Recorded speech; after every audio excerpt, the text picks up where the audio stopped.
NASA's latest Mars rover, called Curiosity, is huge.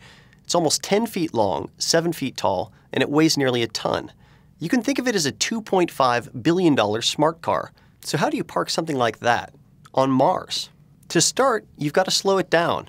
On August 5th or 6th, depending on your time zone, Curiosity will hit the Martian atmosphere at nearly 20 times the speed of a bullet. 7 minutes later, it'll be resting on the surface. At least that's the plan. Landing on Mars gently takes a well-choreographed sequence of EDL. That's entry, descent, and landing. But NASA is the best in the business when it comes to reaching Mars. Since the mid-1970s, the US has landed 6 robots safely and only lost 1. Let's look at how they do it. The first step in EDL is E, entry. Curiosity will enter the Martian atmosphere at about 13,000 miles per hour. Even though the planet's atmosphere is thin, it's still enough to create plenty of friction on an inbound spacecraft. Like its predecessors, Curiosity will use a thermal shield to absorb heat from the friction. This will slow it way down to about 900 miles per hour. At an altitude of 7 miles, it's time for the next stage of EDL, descent. The spacecraft will deploy a parachute 50 feet across. This will slow the capsule down to about 200 miles per hour.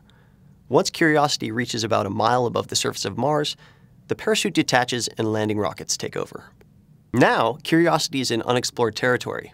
Past Mars missions, such as the Phoenix lander and the Viking landers of the 1970s, have gone all the way down to the surface on their rockets. Other landers, such as Mars Pathfinder and the Spirit and Opportunity rovers, have bounced to the surface in protective airbags. But Curiosity is so big, it requires a new approach. The rockets will take it most of the way down to the surface. Then a sky crane takes over, easing the rover down on tethers. That's the L in EDL, landing. Once Curiosity is resting on its own 6 wheels, the rocket-powered platform detaches and flies away, and Curiosity is free to explore the Martian landscape. If it sounds awfully complex, that's because it is. But NASA has $2.5 billion that says it ought to work. For Scientific American's Instant Egghead, I'm John Matson.